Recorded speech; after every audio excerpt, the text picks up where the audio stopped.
Good morning. This is Michael Wilson again. It's been a while since I talked about um, my spiritual path, my spiritual life. Uh, and I ended up the last time just coming to the Holy Order of Man's. I was 24 years old, and it was 1969, April 16th, actually. Um, so uh, I'm just going to tell you a few stories, I guess, talk about just some impressions maybe. The first time that I ever met my teacher, Father Paul, in his life um, was when I was working we were scraping tiles off the floor on our hands and knees, and the Fillmore aid station. I think it was like 916 Fillmore or something like that. We hadn't opened yet, of course. We were just getting ready to. We had acquired this building um, through HUD. It was one of those for $1. We were going to completely rehab the building, and our goal was to open an aid station. We were actually the first people to live in that aid station. I think I probably already told you about how I first met uh, John Clark, who was in charge of that uh, project. I can't say if I did or not, but I think I did. Maybe I should recount that again. So I met Master Marthilia. Before she was Master Marthilia, she was Sister Jenny at the time, and on 8th Street. It was December, like early December night. Went in to get some coffee at a place called Brother Juniper's Inn. It had been the Eye and Thou Cafe before that. Somewhere along the line, it got switched, and I didn't know about it. But anyway, went in there, got some coffee. Um, she was wearing a blue robe. She was the only one there. And I was with a girlfriend of mine. So I went up to get a refill, and Sister Jenny brought that cup of coffee and set it down right in front of me. And looked up at me with a smile on her face, and I just looked into her eyes. And we looked at each other for some time, like that, going deeper and deeper. And she said to me, no, I said to her finally, um, you sure are stoned? And she said, I live in a house where everybody's stoned all the time and we don't use drugs. And well, that was my introduction to the order, and it left a deep impression. She came over to our table a little bit later and did a charity for me. And the devil card came up as describing my current situation. I really felt that, you know. I actually thought that I projected that onto my girlfriend as the devil that I was with. That's what we do, you know, in this life. Um, the parts that we don't want to look at, that we don't want to own, we repress and then we project them outward. But there was a lot to that card, actually. Um, And I didn't really look at the card, you know. Uh, Later on in the order, I got to study the tarot and I came to understand that card a lot better. So there's this devil and he's raising his hand. It has the symbol of the planet Saturn, the glyph, in the palm of his hand. And it's Saturn's card. And the message of the card is, or of that holding his open hand like that, is that there is, that what you see is all there is. There's nothing more.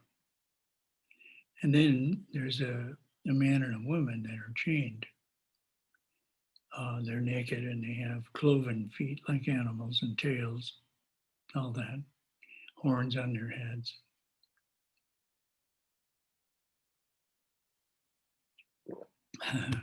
They're imprisoned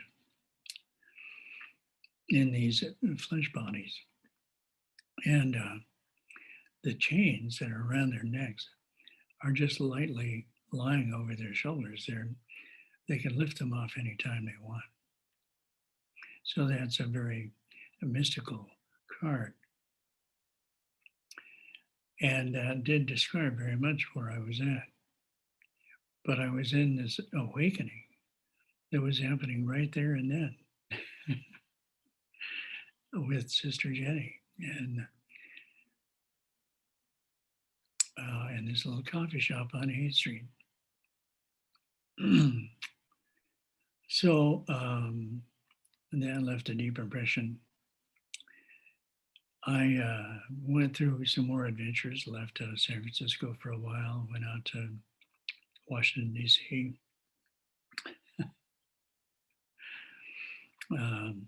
We bought a bunch of acid and tried to sell it there, but people didn't trust us because they thought we were from out of town. You know, they didn't know us. They hadn't seen us before. They thought we were narcs. But we had a great time and got a drive-away car and came back to San Francisco in a Buick Riviera with 6 ashtrays, each with their own lighter. That was a funny drive across the country. Anyway, we got back, changes, and I'm down in Southern California and having all kinds of spiritual experiences. One morning, I went for a walk out by the ocean, and I'm looking out, and along comes these 3 clouds, and they have faces, and they're looking at me. There's a father and a mother and a baby boy. It was like the Trinity, you know, and it was so beautiful in the rising sun. And they were smiling. The sun was actually shining right through them. It was really beautiful. So that was one. Then I guess I probably must have recounted this experience when the FBI busted me for failure to report for induction. And that was the trigger. I had to go to San Francisco to stand trial. And I told that story. Okay, so that's how I ended up at Brother Juniper's second time with Master Marthelia. I think by that time, she was Reverend Jenny McCaffrey. Not yet McCaffrey, Reverend Jenny. Okay. She was so cute. Yeah. Anyway, it was so nice to get directed over to the Fillmore aid station. And she told me to ask for John Clark and tell him I want to find myself. Well, of course, I did exactly that. He came bounding downstairs, this ex-ballet dancer, big, beautiful black man, glowing, you know, uh, and said, "Hi," when he opened the door. And I knew it was him, of course. And I said, "I want to find myself." And John just laughed and invited me in. And okay, so first time I met Father Paul, this is when we're on our knees scraping tiles off the floor.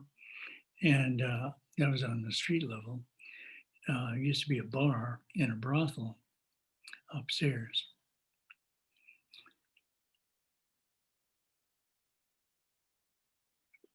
So I'd been there a couple of days, and I was just so happy to be alive, you know.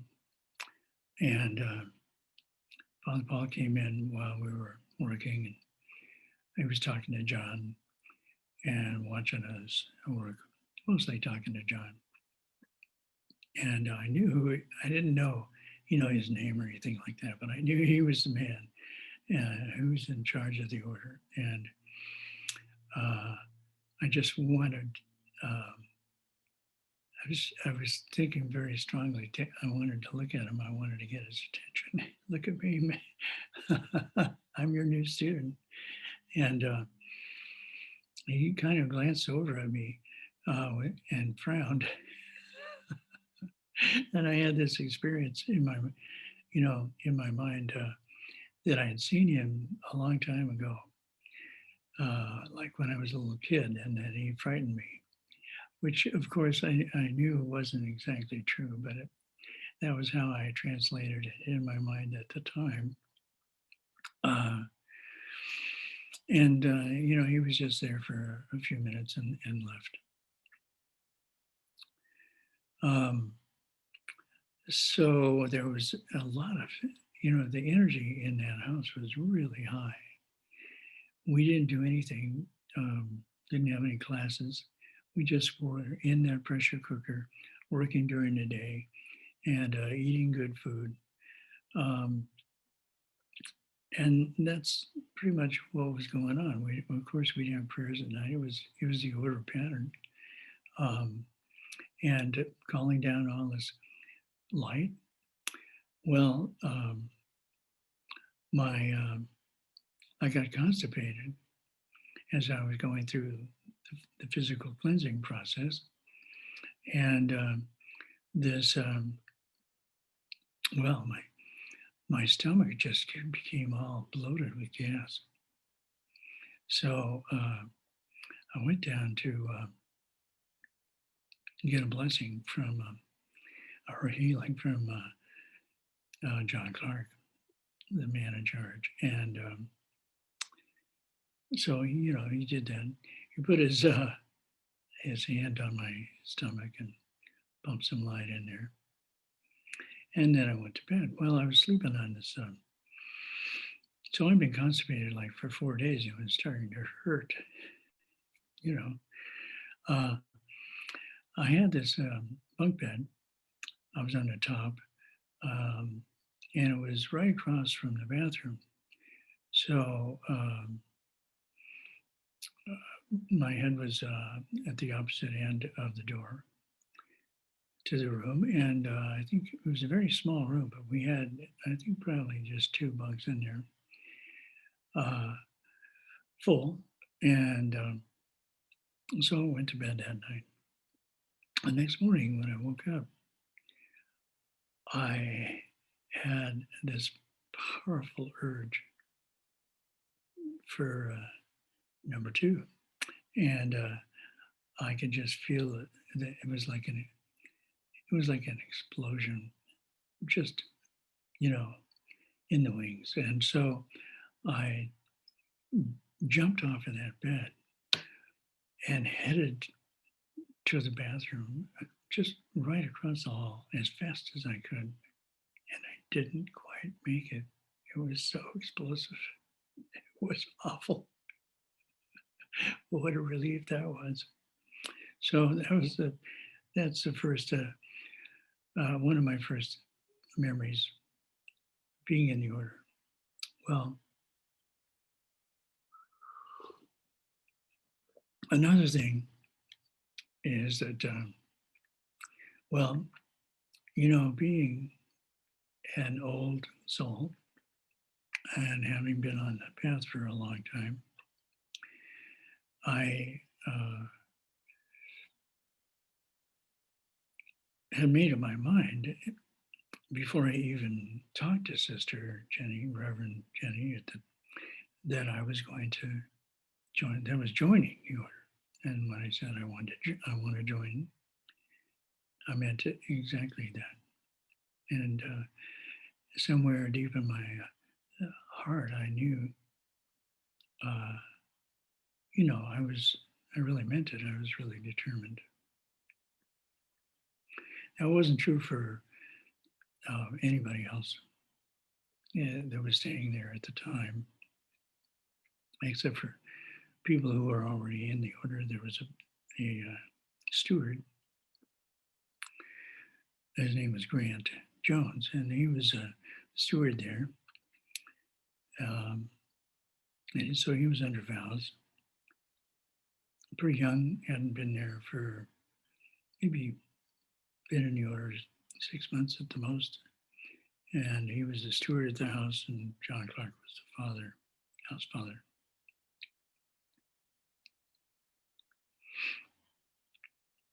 So within a fairly short time, everybody that had been there when I joined was gone, and just gradually, left. And that's what it was. It was an aid station, and that's probably why they sent me there, because they didn't know whether I was going to stay or not. I had this long hair when I joined, and so one of the things that, okay, I had to go to stand trial for refusing to draft. And it wasn't too long before I had to be arraigned. Well, I went out, and when I talked to Sister Jenny before I joined, I didn't think I wanted to cut my hair. I asked her if I had to cut my hair, and she said no, and smiled. But after I'd been there for a few days, I understood that was part of the program, and so I went out to a barber one morning and got a haircut. Um, and it was just my way of saying hi. I'm here to stay. Well, I had him kind of take all my hair and put it in an envelope, and I sealed it up and sent it to my mother, mailed it to my mom. I thought it would make her happy to see that.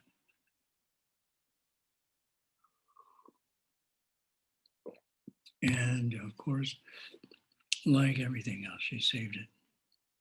Like I retrieved it later, much later. So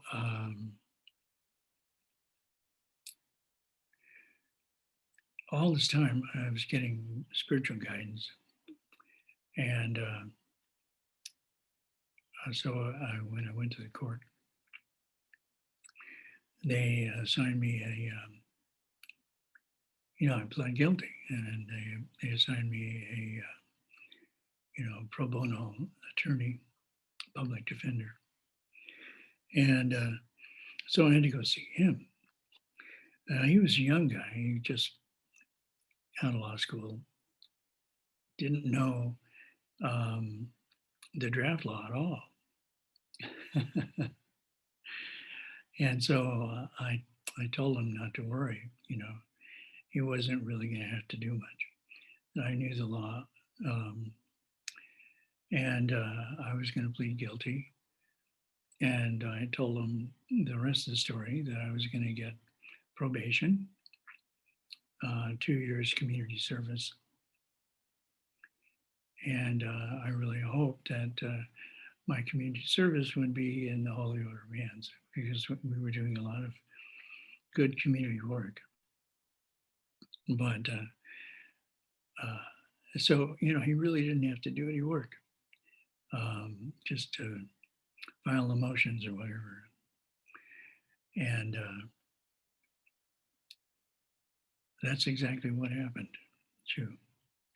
I may probably maybe tell that story later. So I'm taking care of my business, and after I don't know how long I'd been in the house, the order pattern was that brothers worked outside the house to support the order. I don't know if they actually gave me novice vows, but I was a novice, and they understood that, and I understood that. So they sent me out to get a job, and I had this job. I got a job working down at Fisherman's Wharf, and I was supposed to hand out handbills. I was supposed to dress up like, the Queen's Guard at Buckingham Palace. You know how they have these big tall hats and red coats and all fancy like that. Well, there was this place down at Fisherman's Wharf that was selling relics from the Queen Mary, and so it was all. It was a lot of it was just old um, faucets and things like that were mounted on plaques with a little insignia, in brass, uh, as a memento of the Queen Mary. And I'm not sure it was called the Queen's something, uh, the store. It was on a side street, but it was on the street. In other words, it wasn't on the main street of Fisherman's Wharf, but it was just before you got down to that main street. And there was a cable car that ran down through the right in front of the place. Um, so I was to stand out in front of it, around the corner, where the people got off of the streetcar, and hand out flyers to tell them about all the great things we had to sell in there. So I had some experiences as a hippie in San Francisco, and also travels. And I couldn't just stand out there and do that. It was just like too dumb, too boring. So I had to invent something more dazzling. So, and I had also had this really wonderful experience living on Oak Street, where the cable car came right down past our street, and then turned down high to go down to Fisherman's Wharf.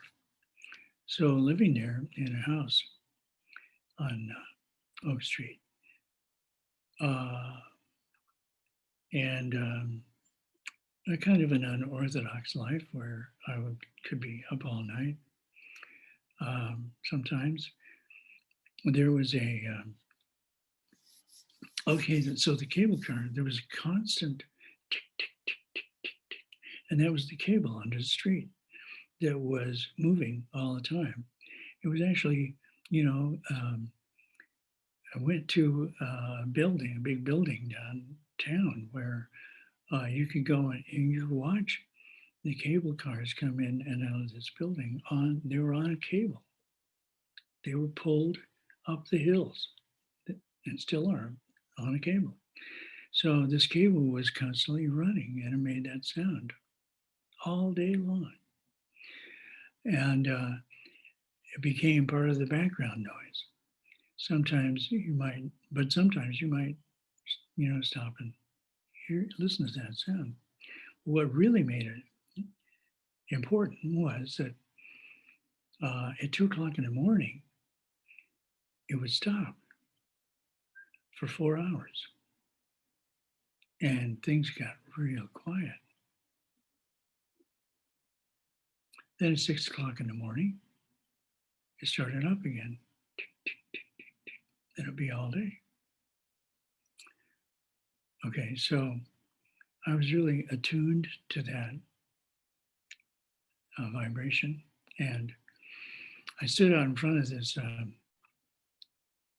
um, Queen Mary place in my outfit and at attention. And I had the handbills in my left hand.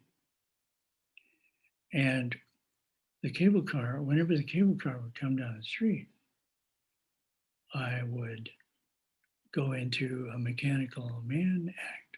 And I'd come up like that, all to the rhythm of the cable car. And I would actually be standing there like this. And I'd be like that. I'd hear the cable car. Then I'd go like that. And I'd do it like that.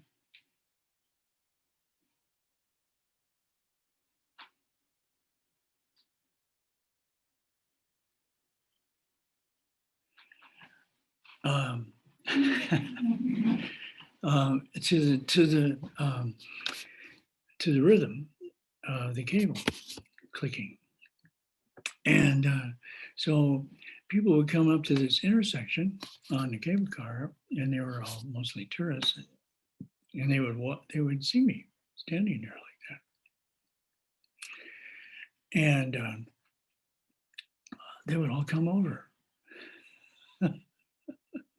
and watch me. And I was trying to look like I was, not a real person. So my gaze was unblinking,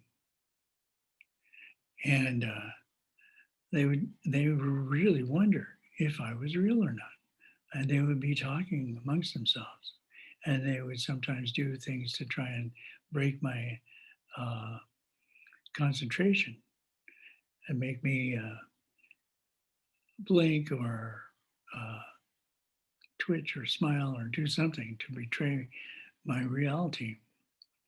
But they couldn't do it. They couldn't break my concentration. When there was no cable car there, I was staring at a garage door across the street. And it had a little handle, and it came down, and that was my point of concentration. And so I would kind of get into a trance, but I was still conscious and present there. And that was a little. This is just my spiritual training coming out, not anything that was happening so much in the center, but just things that I had known all my life how to do.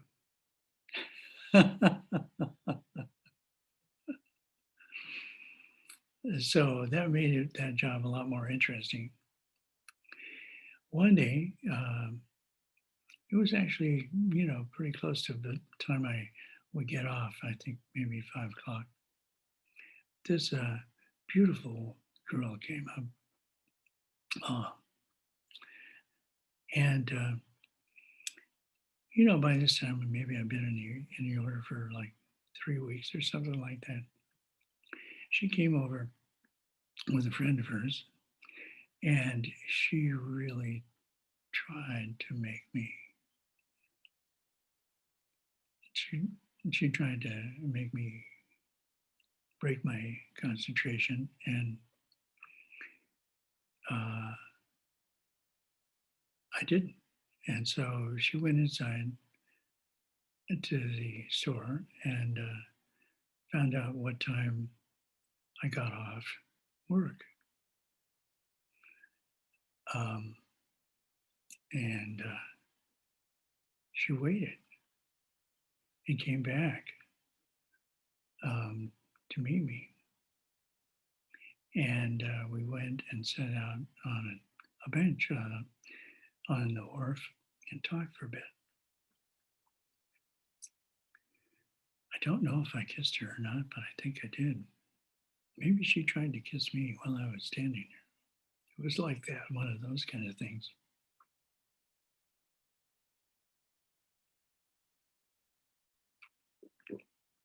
So I told her I was in this religious order and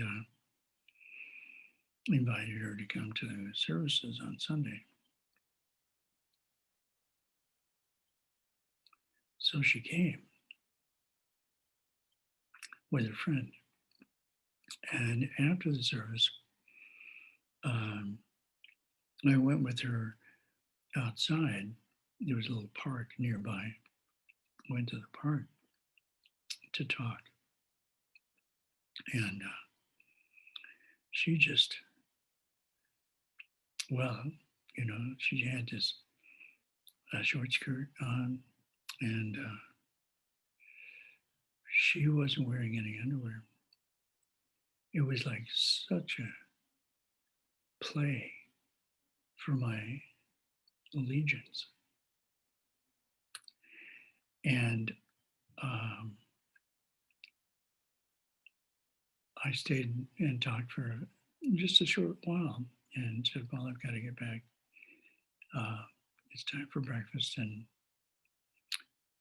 I hope you'll come back. But, I'm a brother in this religious order and this is what my life is all about. So if you want to get to know me better, you might just want to join yourself. Well, that never happened. And I never saw her again. But I told John Clark about it later. And I said, was that the devil? I've got all this old programming from childhood or whatever. And he said, yes. And so that was cool. I was just putting it into a biblical context and let that go. So they thought that this job was probably not the best job for me because I was having too much fun and asked me told me that I needed to quit that job and get a better job. So I did, and somewhat reluctantly, but it was just like one wonderful thing after another. The atmosphere was so high there. One day I was walking down the street. Well, actually, I was working. It was before I got that job, probably, uh, because the steward, Grant Jones, he had just come into self-realization, what we called self-realization back those days, the night before, and I hadn't, I didn't know anything about that, but it was like the spiritual initiation of the holy romance, like the most important one, as far as I knew. I guess, it really was. It was the one that everybody wanted. And illumination was just like as common as grass. Of course, it was wonderful, um, but that was just the beginning. And actually, technically, the beginning was to get baptized. Everything that happened in the Holy Romance was real. There was a movement of power, force, and energy in life in every sacrament, every morning communion. The place was just cooking. So, um, so Grant had just come into what was called self-realization and asked me if I'd like to go for a walk. He was going up to 20 Steiner, the main center, for something, and just invited me to come along. So he really wanted to impress me with his initiation. He wanted to talk about that. So he starts telling me about the self and seeing the self. Now, of course, that was when I came tonight to the Fillmore House. I told John I want to find myself. So that was those were important words for me. He starts talking about self, and I'm trying to understand what he's talking about, and he's got this kind of he's sort of gloating and feeling all proud because of his initiation, and like it was something that he did. And uh, it's kind of irritating. Let's put it that way. Then when I realized that he was saying that there was more than one self, like there's this other self, it pissed me off. I don't think I don't know I don't know how I reacted, how I presented to him. But that was the first time anybody had talked to me about this, there being another self. Of course, that then became my goal, right? Uh,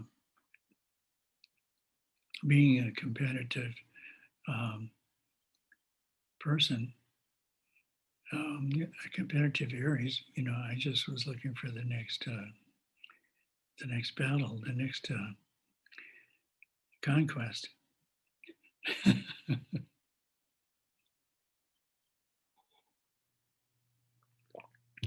One day, in those early days, like the first couple of weeks, also before I went out to get this first job, uh, John Clark gave his first class the whole time I was there. I think it was the only class I ever had with him. He didn't teach. The energy was like the atmosphere there was so high in vibration that just being there was was a lesson, was a teaching. And of course, you're cleansing out all this crap from the world, all this thinking, all this emphasis on you as an individual and all that ego stuff. All that's just getting cleansed out as you're being given this um, grueling physical work to do all day. Um, and that was enough, really, which is why there were no classes. Um, but he decided to teach us a class, and this is pretty much the same group that was there when I came in, or that came in within the next few days of my arrival. So we were all there, probably about five guys, and John was sitting at his desk, and we had all this donated furniture, and there was a big long sofa. And I'm sitting on the sofa, and John, we're in his office, and he's got a big plate glass window that looks out on the street, curtains. And I think maybe the window was open. It was dark outside or nighttime. And John's got his lamp on his desk, and he opens this big book called the Urantia book. And I might have seen it, just in passing after that, but it was the only time that I ever had any experience of it. And he starts reading from the introduction, and we're all sitting there. I don't know what anybody else experienced, but the introduction kind of, as I recall, it kind of, those funny signs, I mean, photographs of quote the universe or whatever, and the little speck with an arrow and a blob pointing says, "You are here." That's what the introduction to the Urantia book is all about. It's putting things into perspective. So you're on this little dot in the middle of the universe, this vast universe. Well, as he's reading this description, uh, I'm seeing the whole thing that he's reading.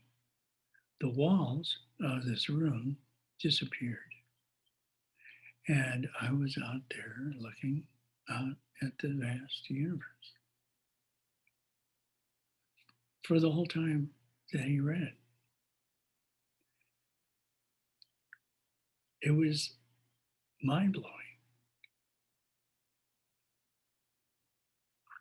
It's probably a little bit after that that I had that diarrhea experience.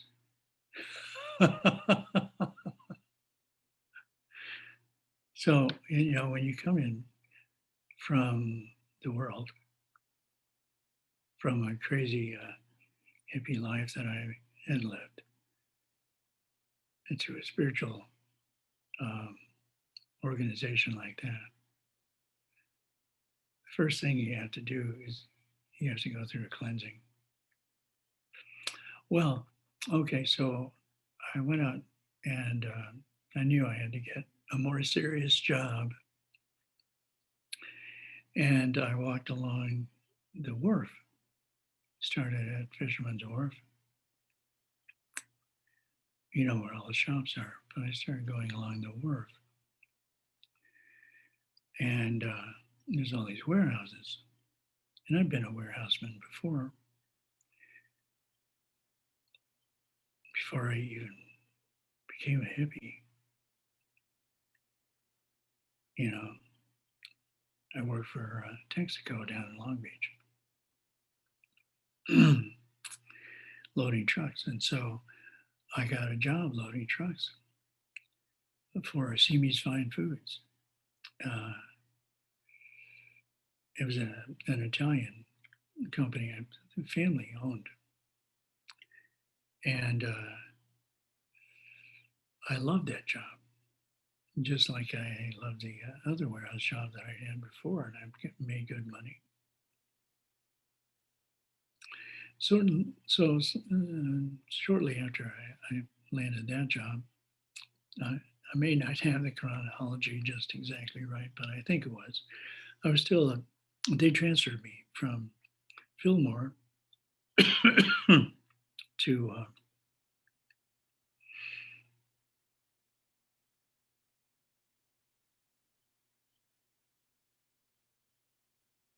20 Steiner Street to the main center. I got to see Father Paul a lot then. Got to go to classes in the evening.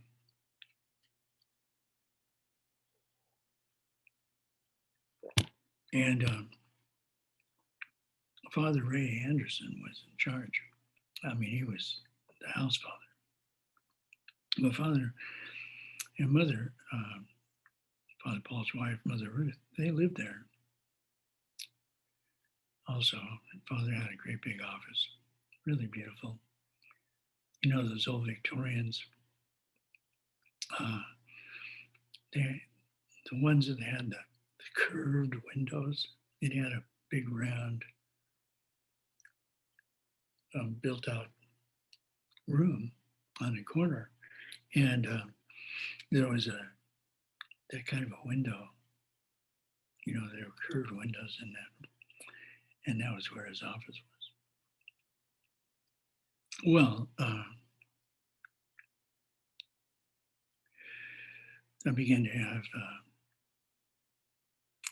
really intense spiritual experiences living there. Every night we would go down to prayers, 10 o'clock in the basement. And the only way down to the basement was you had to go out the front door.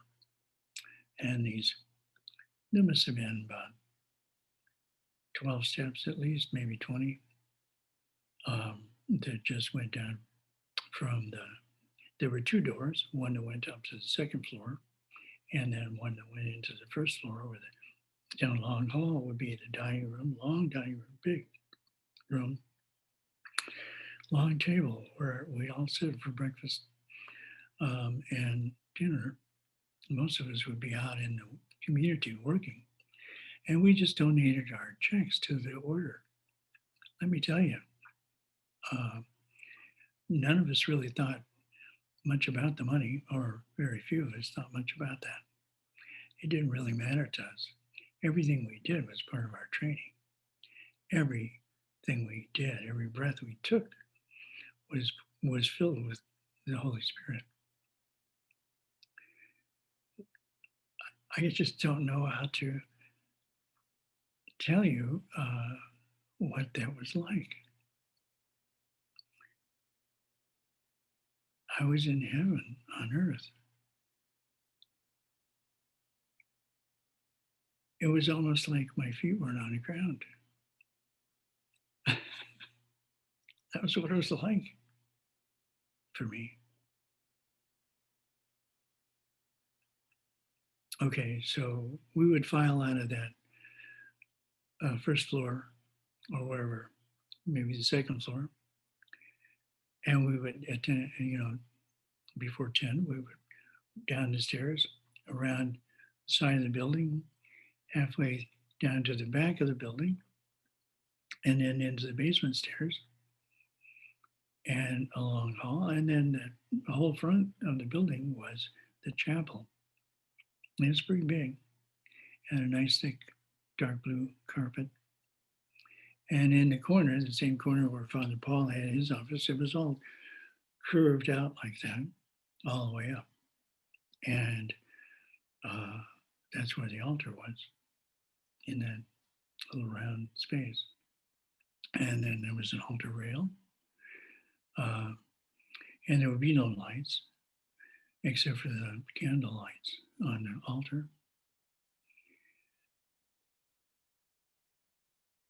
And we have prayers. And oftentimes, at the end of prayers, especially if Father Paul was leading them, he would stand up and turn to everybody, and he might call somebody's name, and they'd come in to the sanctuary.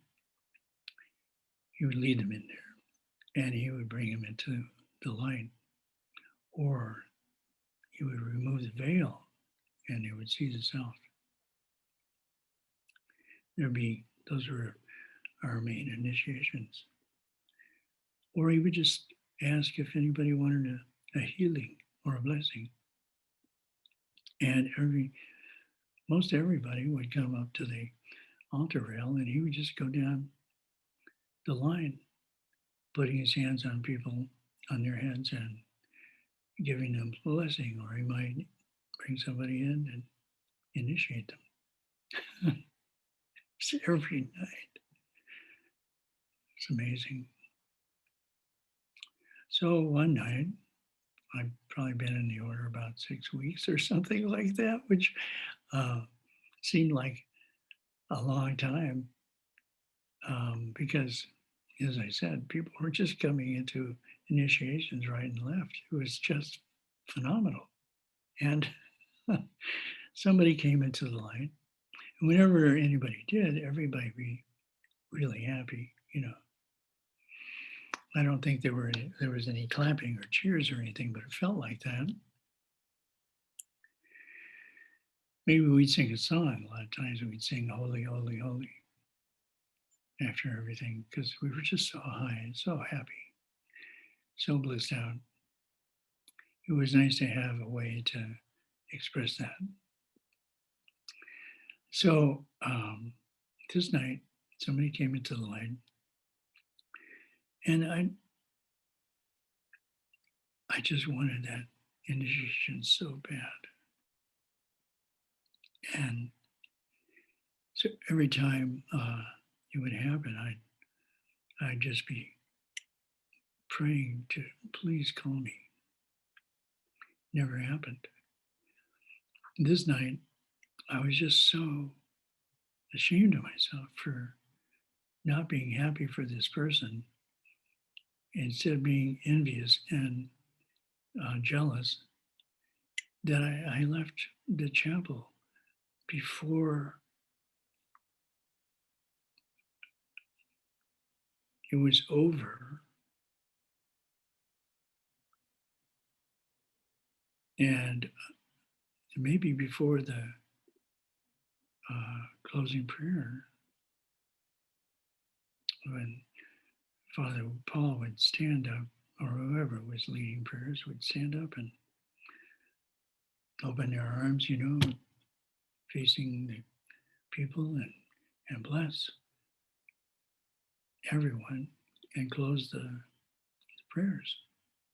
So that whole thing would take about, from it would last a half an hour. Our prayers it would just be cooking. So that night I left early. I just couldn't, I didn't want my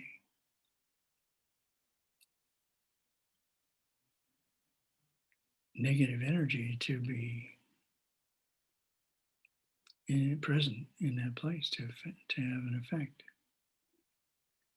I didn't want Father to see me because I felt like he knew all my thoughts. Whenever he'd come around, I would just try to control my mind so that, because I felt like,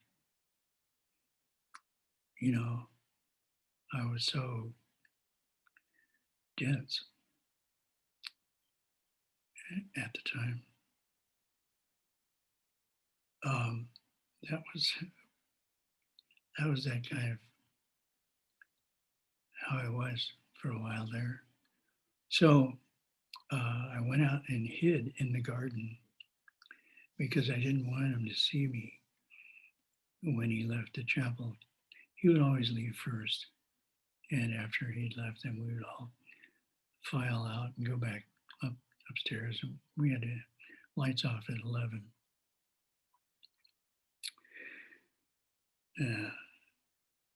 I don't know if he knew I was there or not. He didn't say anything or acknowledge me, but I felt like I just was so ashamed of myself for being so egocentric when everyone else was rejoicing. And that was another, like strong experience I had. Well, it wasn't too long after that. I don't know how long I'd been in the order when. So I was in this warehouse job, and we would break for lunch, and I'd taken to sitting in a tow motor, and during lunch, eating my sandwich and whatever I had. And then I'd meditate because that was one of our practices. We had a noon meditation. And in that noon meditation, we would call the light of the Christ, the sun, down through our heads and into our bodies. We would practice illumination.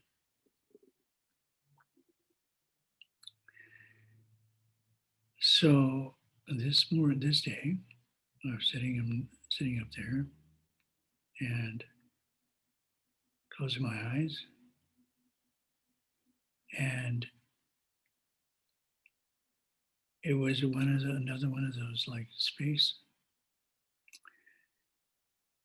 pictures, experiences. And I saw the sky was really dark, black, and there was like a form all made of light. and it was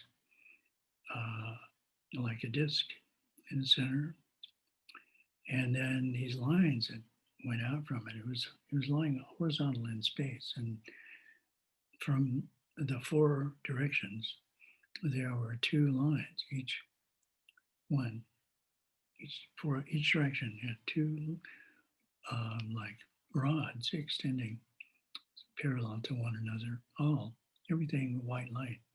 And then at the end of each one of them, there were three prongs that went out like rays. And it was just there, glowing, this symbol. Well,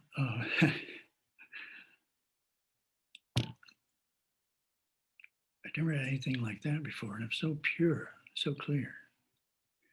So when I came home, um, I went to talk to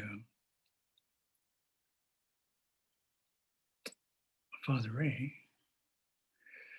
Um, and I think by this time he was um, Master J. He, he was a master teacher in the order. Young guy. Turned out he was like a year younger than me, but he was in Aries. And his birthday was the day before mine on the 25th of March.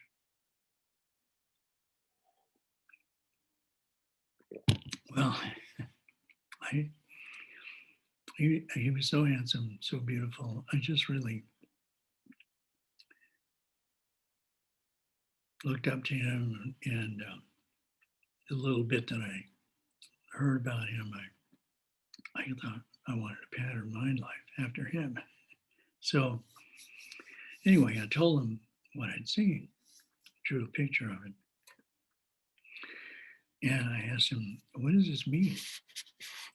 And he said, "Well, it means you're coming into balance."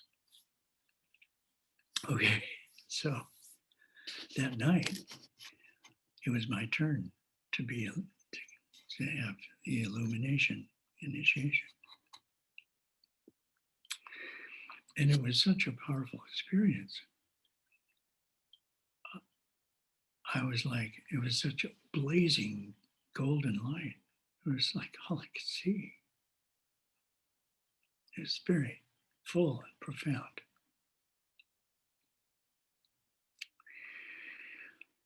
And the next morning, I said I'd never been baptized in the order, and I asked if I could be baptized, and he said, sure. You don't really need that at this point. You've come into the light. It's like, you know, the ultimate baptism, you might say.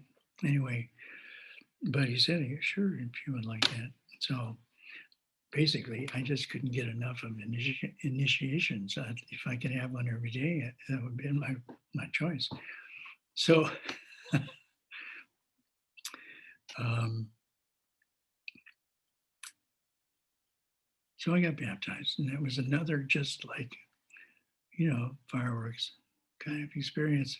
It was just more of the light from the night before. I left the chapel, well, right after that, after communion in the morning, um, where I had been baptized. We just right away we have breakfast at 7. It was a Saturday though, so um, right after, as soon as I could get out of the house, we probably had morning chores, after breakfast, cleaning up our rooms and stuff. But after that, and I was in my clerics, I left with another brother. We're just going to go out, walk around town, which is what we love to do on the weekend. And walking down the street from 20 down to the corner to DuBose, where there's a streetcar that takes us downtown. Well, I walked down to the corner and people were walking, and every single person, I could see right through their bodies in the center of their body was the self. It's like a big golden disc, this big light shining out from everybody I saw. Sort of the leftovers of the illumination experience. So that lasted for a couple of hours. Finally, gradually faded away. But and that was just for the illumination. I hadn't had the veil removed. Hadn't seen self, quote unquote. Um, so you know, I think I'm going to stop right here. Take a break, and I'll post this on YouTube. And the next talk, hopefully it'll be soon, will I'll tell you more about this spiritual life. So thanks for tuning in. I'm going to get my wake up my mouse here, and I'll